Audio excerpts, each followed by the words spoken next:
Bonjour, bonjour, et bon retour sur la chaîne des jouets des hommes. Pour cette dernière vidéo, dans la collection des Spider-Man parue chez Marvel Legends Hasbro, nous allons assembler la figurine d'Armadillo. Armadillo est un super vilain qui est apparu pour la première fois dans Captain America 308. C'est un ancien repris de justice, Antonio Rodriguez, qui accepte de participer à des expérimentations contre l'assurance que sa femme sera sauvée. Le docteur Malus combinera l'ADN du jeune homme avec celui d'un armadillo, en espagnol et en anglais, et en français c'est un tatou, qui le transformera en monstre surhumain. Armadillo ne possède pas de pouvoir particulier, mais il est recouvert d'une carapace super résistante. Sa peau résiste au feu, au froid et à l'acide, ses mains sont dotées de griffes acérées qui lui permettent de déchirer le métal, et sa résistance et sa force surhumaine lui permettent de soulever des poids énormes.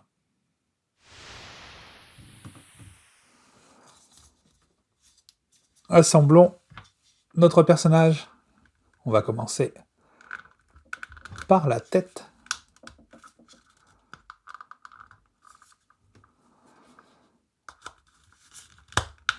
Les bras.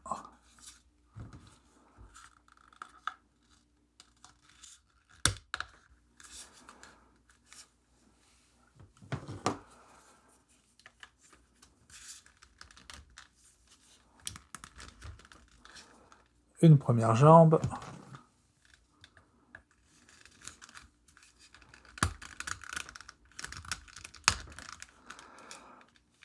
La seconde jambe qui a plus de mal à rentrer. Voilà. Et on va terminer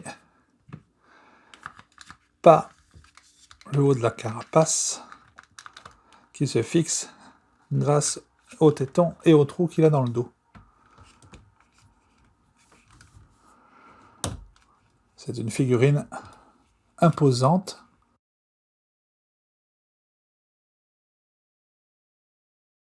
Mais qui a l'air d'avoir du mal à tenir un peu sur ses pattes.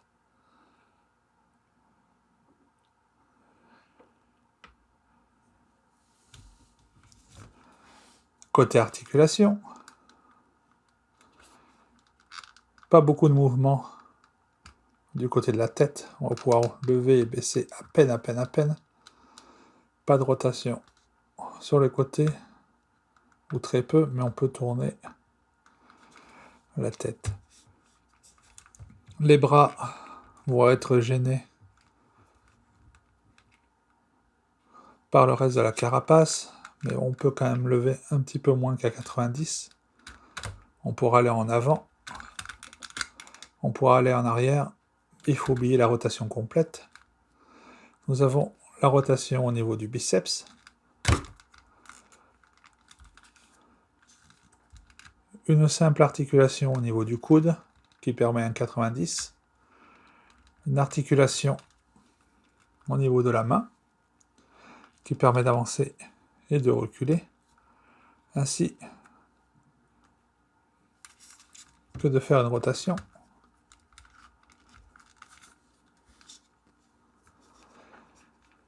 Au niveau des jambes, on a la rotation au niveau de la cuisse, puisque c'était là qu'il fallait assembler. Je trouve assez ingénieux qu'il y ait la carapace pour pouvoir cacher la ligne de finition.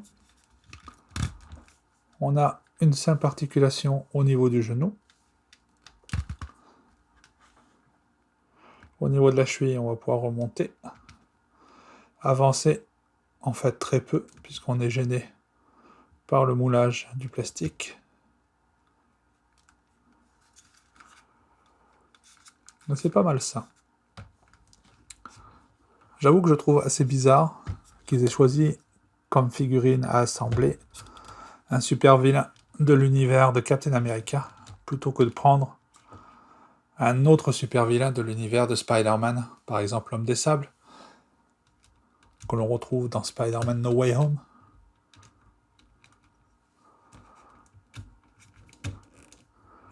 Aurait été le bienvenu. Si l'on compare aux autres figurines, il est certain que celui-ci est fort imposant.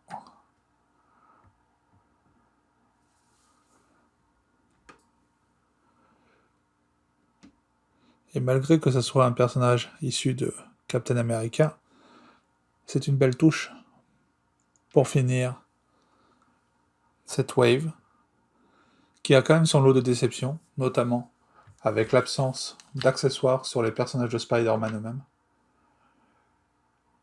mais qui aura été quand même très agréable à regarder. Sur ce, je vais vous laisser. Si vous avez aimé la vidéo, n'hésitez pas à cliquer sur j'aime, ça nous encourage et ça nous fait remonter dans les recherches de YouTube. Partagez la vidéo, laissez des commentaires, laissez-nous des messages, et je vous retrouve la prochaine fois, probablement l'année prochaine, pour de nouvelles vidéos, et avec une séance de rattrapage pour la série What If des Marvel Legends, qui est très à propos puisque nous avons vu apparaître certains de ces personnages-là dans le trailer de Doctor Strange 2. Bye bye, bonne fin d'année, amusez-vous bien, jouez bien avec vos figurines, et on se retrouve à la prochaine.